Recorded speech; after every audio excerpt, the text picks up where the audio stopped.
राधा अष्टमी व्रत की कहानी। राधा माता गोलोक में श्री कृष्ण के साथ रहती थी। एक दफा कृष्ण भगवान को गोलोक में राधा रानी कहीं नजर नहीं आई। कुछ देर बाद कन्हैया अपनी सखी विराजा के साथ घूमने चले गए। ये बात जब राधा रानी को मालूम हुई तो उन्हें गुस्सा आया और वो सीधे कन्हैया के पास पहुंची।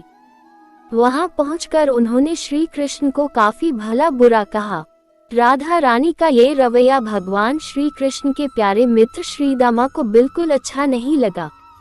श्रीदामा ने उसी वक्त बिना कुछ सोचे समझे राधा रानी को पृथ्वी पर जन्म लेने का श्राप दे दिया। राधा को इतने गुस्से में देखकर कृष्ण भगवान की सखी विराजा भी नदी के रूप में वहां से चली गई। राधा ने श्रीदामा से श्राप पाने के बाद उन्हें राक्षस कुल में पैदा होने का श्राप दिया। राधा जी द्वारा दिए गए श्राप की वजह से ही श्रीदामा का जन्म शंखचूड़ दानव के रूप में हुआ। आगे चलकर वही दानव भगवान विष्णु का परम भक्त बना।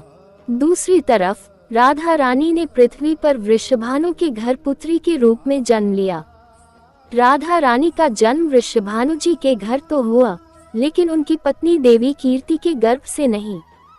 दरअसल जिस समय राधा मैया और श्रीदामा ने एक दूसरे को श्राप दिया था, तभी भगवान श्री कृष्ण ने कहा था कि राधा आपको वृषभानु जी और देवी कीर्ति की पुत्री बनकर पृथ्वी पर रहना होगा। मनुष्य के अवतार में आपका एक वैश्य से विवाह होगा, वो मेरे अंशावतारों में से ही एक होगा। इस तरह आप पृथ्वी पर भी मेरी ही बनकर रहेंगी, परंतु हम दोनों को बिछड़ने का दुख सहना होगा।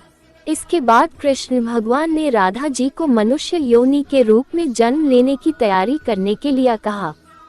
संसार के सामने वृषभानु जी की पत्नी गर्भवती हुई। जिस तरह एक बच्चा दुनिया में आता है, ठीक वैसे ही देवी कीर्ति का भी प्रसव हुआ, लेकिन असल में राधा माता का जन्म देवी कीर्ति के गर्भ से नहीं हुआ था। भगवान की माया से उनके गर्भ में वायु भर गई थी। देवी कीर्ति ने उसी वायु को जन्म दिया। इस दौरान उन्हें प्रसव पीड़ा हो रही थी और वहां राधा माता के रूप में एक प्यारी सी कन्या ने जन्म लिया। भाद्र मास के शुक्ल पक्ष की अष्टमी के दिन राधा मैया का धरती पर जन्म हुआ था। तभी से हर साल इस दिन को राधा अष्टमी के रूप में मनाया जाता है।